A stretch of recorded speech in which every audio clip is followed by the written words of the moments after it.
The question is, can you make out the difference?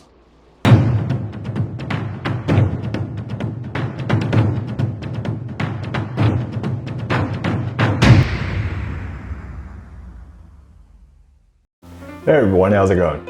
This is Hayden from Wizard's Den and welcome to Sample Card Talk. In this episode, I'll talk about differentiating sample cards. Well, differentiating with what, you may ask. There are three different types of samples categorized by its origins. Silver pack samples, art pack samples, and pre-constructed deck samples.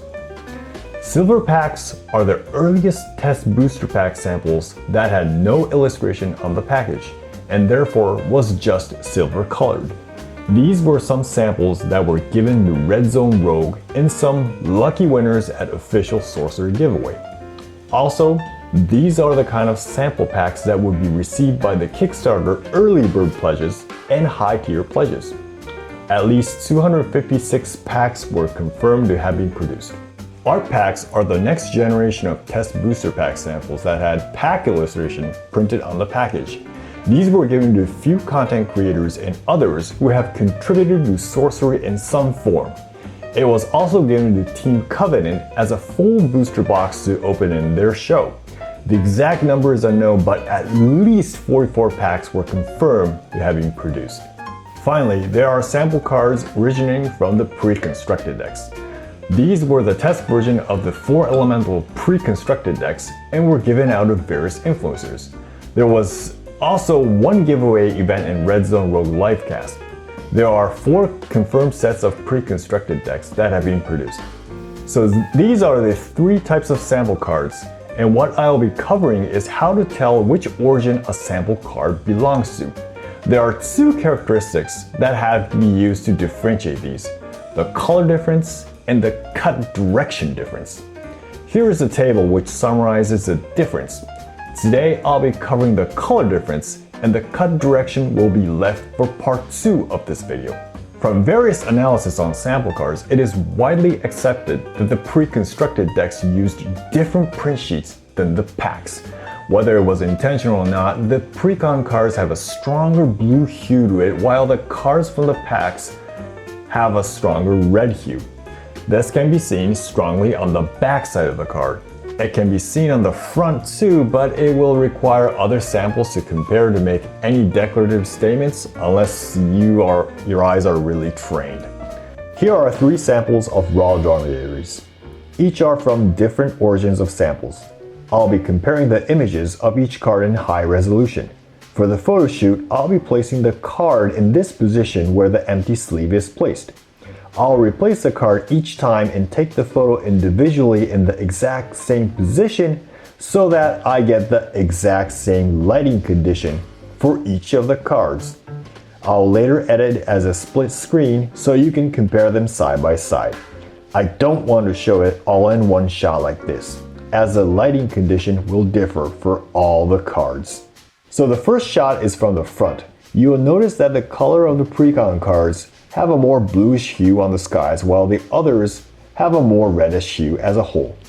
Also, you can see how the text box shows a huge difference in the redness. By the way, this large noticeable difference in the text box is only apparent in the fire cards, and for the other cards, it would not be too obvious unless you train your eyes to it. Now let's look at the back. Do you notice that the back of the pre-con has a stronger bluish hue? When I look at the sample cards, I look at the frame edge close to the S of the spellbook text. It gives off a strong bluish-green hue, while the others give a more reddish hue. This is a photo of a backside of Atlas cards from 3 different origins. This also shows the same trait. The packs show more orangish color compared to the pre-cons. The difference between the pre-con and the packs are the bluish versus reddish color hues. It is fairly easy to catch once you train your eyes for it. However, this might be hard if you have not dealt with many samples to compare and see it with your own eyes. So, I have a different way that you could use to differentiate them. This method uses a microscope of some sort to differentiate the type of print sheet it used.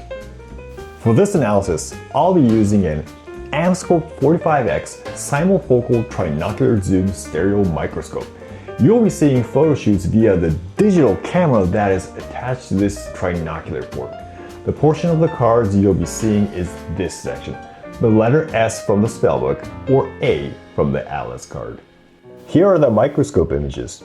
Notice how the precons seem like there are more white spaces between the dots than the packs?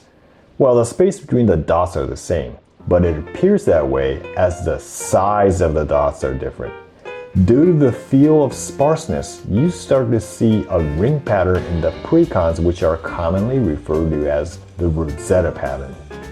As I showed you in the comparison image of the front and back, the packs tend to have a more stronger hue in the red.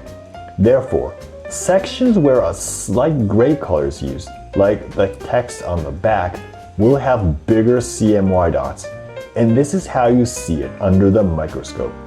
This is the same with the atlas cards. The precon shows a clear difference compared to the packs. The feel of sparseness in the dots are truly different and will be the best way to make out the difference between these cards. So, that's it for part 1 of the differentiating samples episode. Part 2 will be coming up soon, so stay tuned. If you like this video, please give it a thumbs up and subscribe to the channel for future episodes regarding sorcery. Thanks for watching, and until next time, have a great game.